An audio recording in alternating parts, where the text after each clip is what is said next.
মা বোনদের রমজানের যে রোজাগুলো ভাঙতি হয়েছে সেগুলো না রেখে সরাসরি শাওয়ালের 6 রোজা রাখা যাবে কিনা, নাকি আগে কাজা রোজা শেষ করা বাধ্যতামূলক? যেহেতু হাদিসের ভাষ্যটা এরকম, মান সাম রমাদান সুম্মা আতবাউ সিত্তাম মিন শাওয়াল, যে রমজানের রোজা রাখলো এরপরে শাওয়ালের 6টা রোজা রাখলো। হাদিসের ভাষ্যটা লক্ষ্য করলে বোঝা যায় যে রমজান রোজা রেখে আগে শেষ করা দরকার, এরপরে শাওয়ালের রোজা। অতএব মা বোনরা হোক আর পুরুষরা হোক, সবার জন্য একই কথা প্রযোজ্য। রমজানে কোনো কাজা রোজা থাকলে আগে কাজাগুলো রেখে তারপরে শাওয়ালের রোজা রাখা উত্তম। কোনো কারণে যদি রমজানের ভাঙতি রোজা রেখে শাওয়ালের 6টা রাখা সম্ভব হবে না মনে হয়, কারণ রমজানে 10টা রোজা ভাঙতি হয়েছে, আবার এদিকে শাওয়ালের 6টা 16টা রোজা, এতগুলো রোজা তার এক মাসে রাখা তার জন্য টাফ হবে যদি মনে হয়, তাহলে সেক্ষেত্রে সে শাওয়ালের 6টা রোজা রেখে কাজাগুলো পরে আদায় করলেও ইনশাআল্লাহ তার শাওয়ালের 6 রোজার ফজিলত আদায় হয়ে যাবে। একটি রোজার নিয়তে কি কাজা এবং শাওয়ালের নফল উভয়ের সওয়াব পাওয়া সম্ভব? অর্থাৎ এক রোজায় কি 2 নিয়ত করা যাবে? না, এটা আপনি করতে পারবেন না। ফরজ রোজার নিয়ত করলে সেখানে আবার নফলেরটাও নিয়ত করতে পারবেন না। তবে নফলের 2টি একসাথে নিয়ত করতে পারবেন। যেমন সোমবার বৃহস্পতিবার রোজা রাখলেন, চাঁদের 13, 14, 15 রোজা রাখলেন, আবার শাওয়ালের রোজারও নিয়ত করে নিলেন, এখানে ইনক্লুড করতে পারবেন। 2টা নিয়তই একসাথে করতে পারেন। আর ফরজ কাজা রোজা আছে, সেটা রাখলেন, একই সাথে আবার শাওয়ালের 6 রোজা রাখবেন, সেটা আদায় হবে না। রমজান পরবর্তী ইবাদতের ধারাবাহিকতা ধরে রাখার কিছু উপায় বলে দিন। রমজান পরবর্তীতে ইবাদতের ধারা ধরে রাখার জন্য রমজানেই ভালো করে তাকওয়া চর্চা করতে হবে।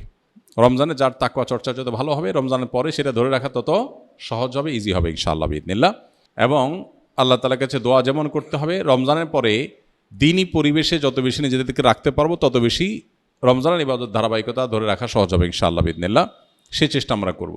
রমজানের পরে আরেকটা ইবাদতের মৌসুম আসছে 2 মাস পরেই, সেটা হলো জিলহজের প্রথম দশক, 10 দিনের মৌসুম। এটা 30 দিনের মৌসুম, এটা হলো 10 দিনের মৌসুম।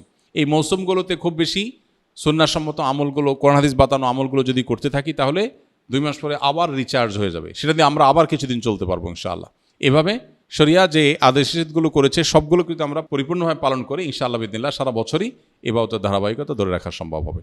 আল্লাহ তাআলা আমাদের সবাইকে আমলের তৌফিক দান করুন। রমজানে যে গুনাহগারগুলো ছেড়েছিলাম, শয়তান মুক্ত হওয়ার পর সেগুলো থেকে বাঁচার উপায় কি? রমজানে যে সমস্ত গুনাহগুলো আমাদের দ্বারা হয়ে গেছে, সেগুলো রমজান পরবর্তী জীবনে আমরা কিভাবে ছাড়ব? মূলত রমজান মাসে রোজার মাধ্যমে যে আমাদেরকে আল্লাহ তাআলা তাকওয়া চর্চা করতে বলেছেন বা মুত্তাকি হতে বলেছেন, রোজার এই বার্তাটা গ্রহণ করা, রোজার এই মর্মটাকে উপলব্ধি করা, এটা যদি আমরা করতে পারি তাহলে রমজান পরবর্তী জীবনে ইনশাআল্লাহ তাকওয়া চর্চা করা আমাদের জন্য সহজ হবে। আর যদি রোজার মানে শুধুমাত্র সাহারি ইফতার মনে করি আর তাকওয়া চর্চার বিষয়টা না বুঝি, তাহলে সেক্ষেত্রে রমজান পরবর্তী জীবনে আসলে এর কোনো প্রভাব পড়বে না।